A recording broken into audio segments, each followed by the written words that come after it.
polémica por el Festival Aéreo de Gijón. Los cielos de la ciudad volverán por quinto año a ser el escenario de las acrobacias aéreas, pero estamos en el año de la crisis, de los recortes presupuestarios y de los saqueos legalizados a las nóminas de los trabajadores y trabajadoras, y por todo ello han saltado voces críticas contra el festival. Por un lado, desde Unidad Nacionalista Asturiana en Xixón, por boca de su portavoz, Yolanda González, se denuncia que el festival es un espectáculo de corte militarista, sustituible por otros más baratos y constructivos.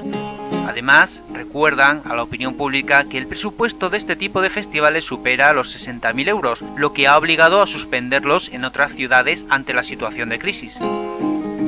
Además, desde el Consejo Municipal de Cooperación y Solidaridad Internacional se ha emitido una nota aprobada por una mayoría aplastante con los votos de las organizaciones Sol de Paz Pachacuti, Concello de la Mocedad de Xixón, Amigos del Sáhara, Acsur Las Segovias, Ingeniería Sin Fronteras, Comité de Solidaridad con la Causa Árabe y el Grupo Municipal de Izquierda Unida Los Verdes, y con el único voto en contra del Grupo Municipal Popular. En dicha nota, entre otras cosas, se considera que este tipo de eventos presentados ante la ciudadanía como una atracción turística en realidad enmascaran actos de propaganda de los ejércitos y las fuerzas militares para mejorar su imagen pública y disminuir la percepción negativa que de ellos tiene la sociedad. Además, el concejo denuncia que este tipo de actos suponen un gasto muy elevado y totalmente superfluo para las arcas públicas, a pesar de que se quiera justificar como una inversión que traerá beneficios a la ciudad.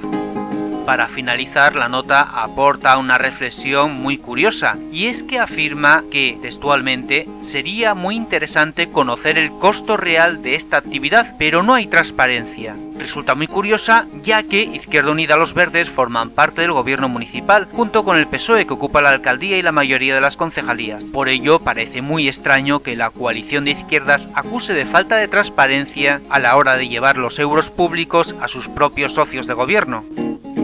Mientras tanto, con o sin polémica, decenas de miles de ciudadanos y ciudadanas verán el domingo 25 de julio desde el muro de la playa de San Lorenzo el quinto Festival Aéreo de Gijón.